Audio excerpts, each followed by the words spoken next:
Google's Home Hub combines a Google Smart Assistant with a 7-inch screen in a small package. It'll show you information from Google Assistant, play music and TV, act as a photo frame and guide you step by step through cooking recipes, all at the command of your voice.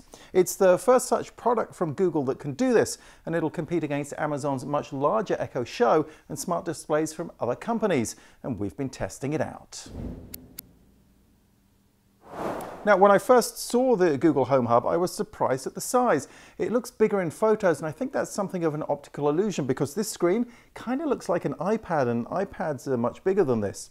The wide bezel in some ways disguises the small size of the screen, 7 inches, but I'm not sure that white was the right choice. Black or a colour to match maybe the back might have been better, or more to my taste at least. Around the device there's a hardware mute button on the back for when you want the microphone off. There's a volume rocker to the rear on the right of the display, and at the top here there are a couple of microphones, and this thing in the centre is an ambient light sensor. It measures the brightness of a room and adjusts the screen of the hub all the way down to just about 0 when the lights are off. Now, there's no camera on this. That means you won't be able to use it for video calls, but Google said that that was a decision it made so that people wouldn't feel wary about placing it in places like bedrooms. So what can you do with it? Well, first of all, this ambient display here. It's what's shown on the device when it's not in use, and you can program it to show curated art and photos. You can have a clock or a link to a personal Google Photos gallery. Now, you can curate your own gallery if you want, or you can use Google's AI to find photos of your kids, pets, vacations, whatever you want, and they'll show up on here. But none of that's very interactive. What about when you speak to it? That's when it starts to get fun. Just like normal, you'd wake it with, "Hey Google, what's the weather in London this week?" Tomorrow through Friday in London, it'll be partly cloudy most of the time, but on And you'll Wednesday, both see and hear that information. Highs will be Hey Google, how's traffic from San Francisco to Los Angeles? on your way to Los Angeles. Traffic is light as usual. One of the slickest interfaces it has is for recipes. Hey Google, show me a recipe for onion soup.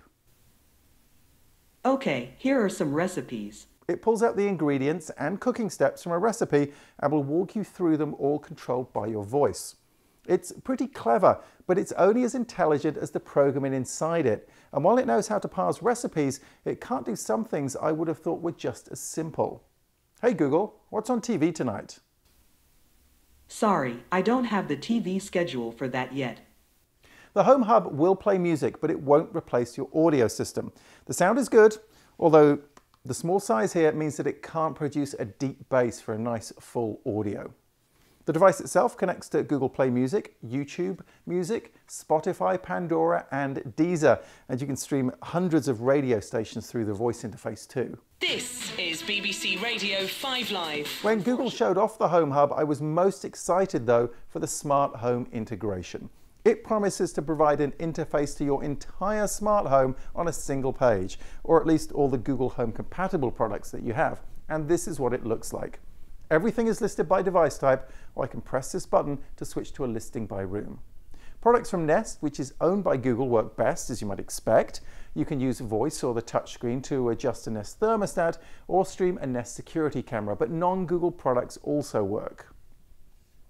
Now, this is a step beyond the phone experience where I still need a TP-Link app to see that camera feed. You can see all the Chromecast devices in your house and what they're playing. You can control them too. You can switch on and off lights around your entire home. It's a pretty good smart home control panel, but your smartphone is still king. All of the basic controls still need to be handled through the Google Home app in your phone. In fact, the Home Hub is added to your network through the phone app too. The Home Hub doesn't have a Zigbee or a Z-Wave radio, which are two popular smart home networking protocols, so it can't talk directly to many products. You'll still need a hub for those networks.